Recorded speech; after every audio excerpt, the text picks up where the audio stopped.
एक बात जानते हैं दोस्तों, माता सीता के लिए जनक राजा ने माता सीता के लिए जनक राजा ने राजकुमार वर ही चुना था।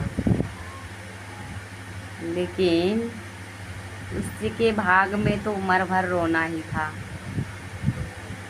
क्योंकि उसका नसीब ही ऐसा था। वो नसीब ही ऐसे लेकर आई थी, तकदीर ही ऐसे लेकर आई थी। उसका विधाता ने तकदीर ही ऐसे लिख के भेजा था। और वो ऐसे अगर नहीं करती पृथ्वी पे, तो आम आम औरत को कैसे पता चलता।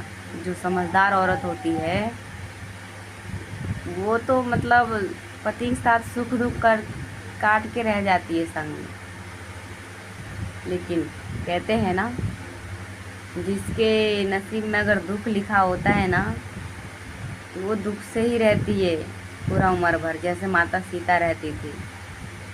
राजमहल की रानी थी वो, जो अयोध्या की रानी थी, लेकिन उसके जीवन में उम्र भर वनवास ही लिखा था। और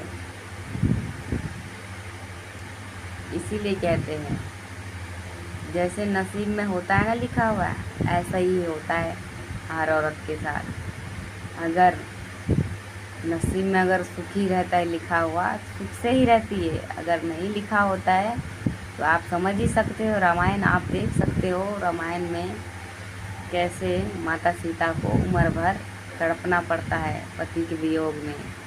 पहले तो 14 साल तड़पती है, फिर उसके बाद 14 साल के बाद जो आती है ना वनवास काट के, फिर उसके बाद अयोध्या का जो मतलब अयोध्या का जो गांव, अयोध्या जो है वहाँ का जो मतलब सब नागरिक रहते थे, गांव बस्ती वाले, सब उनके ऊपर लांछन लगाए। इसीलिए राम जी को भी थोड़ा थोड़ा डॉट हो गया कि रावण की लंका में रहती थी।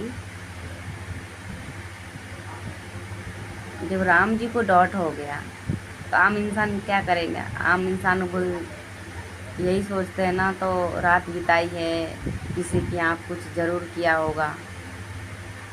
दोस्तों यही दुनिया का एक सच है, और कड़वा है, कड़वा सच है,